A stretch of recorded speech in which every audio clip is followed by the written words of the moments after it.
Hey everyone, and welcome to Shuriken Skills number 41 and the third in this week's special 5-star series on Illustrator Blends here in the Work Smarter Not Harder dojo with me, Tony Harmer, aka the Design Ninja.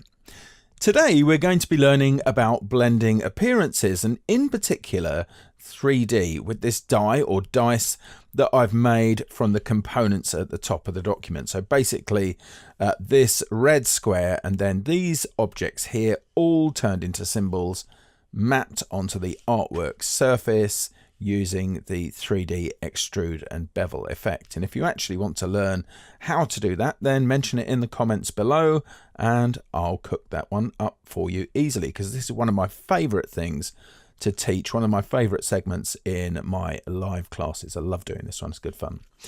So what I'm going to do is, with my selection tool active, is I'm going to hold down the Alt or Option key and drag another instance of this dice out like so, and then use the Transform Again shortcut, Command D or Control D, of course on Windows, to create another copy.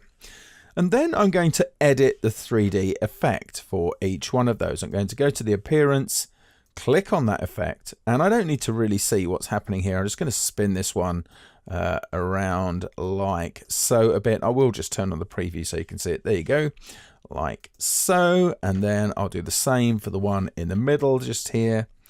Just change that around a bit. There we go. I think that's just fine. Just turn on the effect there and great. Perfect. So now I'm going to select all three of those and use the Make Blend shortcut. That's Option Command B or Alt Control B, of course, on Windows. And there is my blend. And now I'm going to change the blend spine. And for this, I'm going to use the Curvature Pen Tool. So hold down Shift and hit backtick on your keyboard to access that. And this is a great tool to use. It's really simple.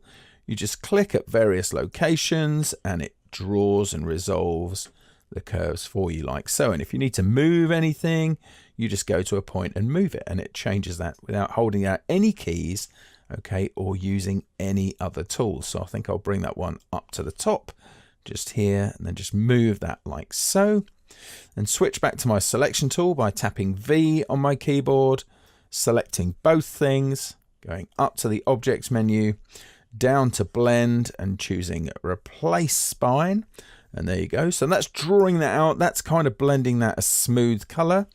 So I could go to the Object menu and down to Blend and choose Blend Options from there, or just as easy to come across to the Blend tool in the toolbox, double click on that. You can access it that way as well.